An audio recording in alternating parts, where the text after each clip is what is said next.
Today I'm going to talk about the watches I'm going to buy in 2025. And if I buy some, I've got to sell some. Let's get into it!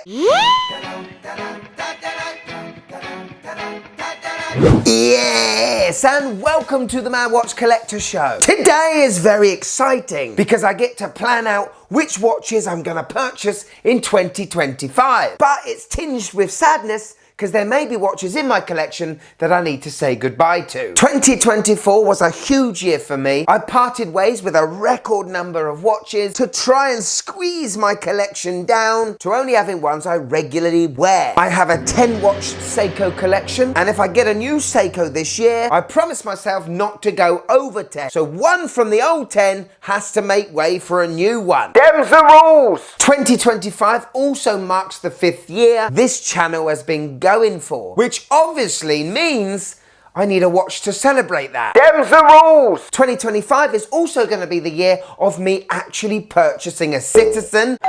Yeah, I know. There's a couple of interesting releases from Casio coming up soon as well. But before we talk about all these lovely watches, I have to talk about today's sponsor, who are Clockwork Republic, the go-to premium FKM rubber strap company for anyone that loves a Seiko, which means a lot of us. They make beautiful premium straps with solid stainless steel end links designed to go with all our favourite watches. If you want to up your wearability and comfort this year with your Seiko watches, you need to get on the Clockwork Republic website, purchase a beautiful strap, and thank me later. So first of all, let's talk about Seiko, because I promised myself to stick to only 10 Seiko watches. Might not stop me buying one though. No, I've had my eye on these two watches for some time. I've been waiting for the price to go down, because like all Seikos, if you give it enough time, you will find a good price for them. Starting with the SSK 023, the GMT Seiko came out with last year. Really love the dial, really love the case, and I really like the bracelet. It's a 39mm watch that fits a little bit smaller than that, and I can definitely see me wearing this watch. And when you know in your head you can see yourself wearing this watch, you should go and get it, right? Shut up you. Even though I do have a GMT in my Seiko collection with the SPB 411, there's always room for one more, isn't there? The other watch I would love to own is the tanned Saytona, the SSC 817P1. Now last year I did buy a solar powered chronograph, which was in the same colours as the 6139 Vogue. These SSCs are slightly smaller in 39mm, and it's a chance to get one of these lovely chronographs on a Clockwork Republic strap, because I think chronographs on rubber straps look flipping awesome. If I was to buy one or both of these Seikos, which one out of these 10 would get the boot? It's too hard to decide now. Could you just click that like button, please? It really helps the channel. Thank you. Citizen! So yes, this year I am going to buy a Citizen. I promise! And it's a Citizen I've had my eye on for a long time. It's a particular reference that I don't think is being made anymore. It looks like it's come straight out of the 90s. And we are talking about the Aqualand. This is like the affordable budget version of the Omega Pro Prof. A very rudimentary diving computer with a very cool dial. I don't have too many Ani-Digi watches, and I actually think I will keep hold of this one. Yes, it is a criminal offence not to own a Citizen, but Citizen have never really made a watch that I thought, wow, I need that one. With the Aqualand, well, I think I found the reference. Hello. Now, a couple of other brands that I think I should have in my collection for 2025 is Squale. I did used to own the 1521 Blue Ocean with the polished case. That watch was phenomenal and one of my favourite watch cases I've ever owned. But it was time to part with it. I don't regret losing it because I know it went off to a good home. However, I'd like to experience the 1521 case in a different colour, and I have had my eye on the 1521 Militaire. Really cool, legible dial. This watch is right up my alley. Comes with a tropic rubber strap, housing a Sellita SW200. I found this for around £850, and this is a watch I would wear. Longines are definitely a company I'd like to have a watch from. I've just never found one I've actually fell in love with, but I'm hoping to find a good Longines this year. Now, I said that 2025 marks the 5th year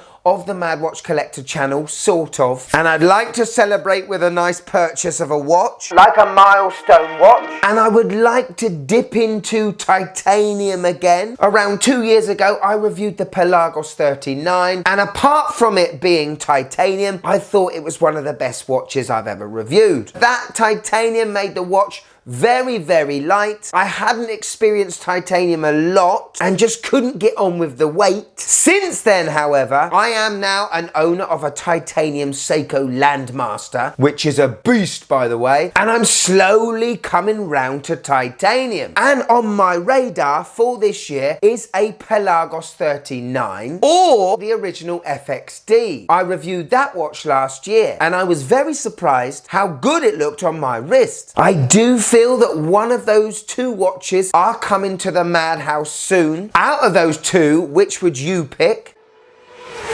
Now, let's talk about Casio, because it's an interesting year for them. When it comes to G-Shocks, I am definitely going to get their reissue of the original G-Shock, which is the DW5000-R. That watch is going to come in a stainless steel case with a screwed down case back, just like the original watch. It's going to look like the original watch. It's going to have that brickwork look around the display. It's going to look awesome. It's going to cost an arm and a leg. It's not going to have the functions like a 5610U, but I will buy it. The other release that's coming out very soon, like it could be today, and it is completely out of left field until you understand the company, Mr. Casio. The first product he ever brought to market was a ring that you could put a cigarette in so your fingers wouldn't get dirty, and you could also be practical with your fingers. I don't know what you'd be doing while smoking, but so a ring that is also a watch does now make sense. But does that mean everyone's going to be walking around telling the time on a ring? Probably not. But being a Mad Watch collector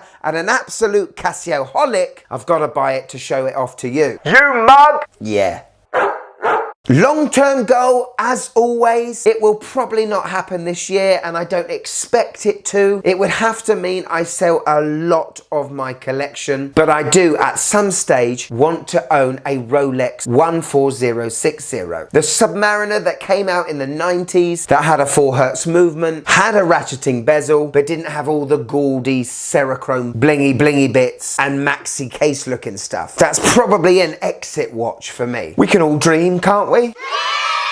So there you go, my 2025 laid out for all to see. We all know that this is not how this hobby works, especially if you're a watch reviewer. You can get all sorts of watches from different brands you could fall in love with and completely change your pathway and your watch goals. All that I can guarantee to you is I'm definitely going to have a new Seiko at the end of the year and definitely have at least 5 new Casios. But with you guys, what's your next watch purchase? Are you hanging back just to see if the price goes down in 2025? And does this year mark a big anniversary for you? And if so, what watch are you marking this occasion with? Whatever you get in 2025, even if it's a Tissot, I offer you nothing but good health, people. You do you, and don't let anyone change your mind about any opinion you have on any watch. Because at the end of the day, you're the one that's going to be wearing it. But if you are going to buy this one, don't show me a picture of it. Thanks for watching till the end. If you want a bit more of the Mad Watch Collector, click there and join. But if I've got you for a few more minutes, why don't you click this one?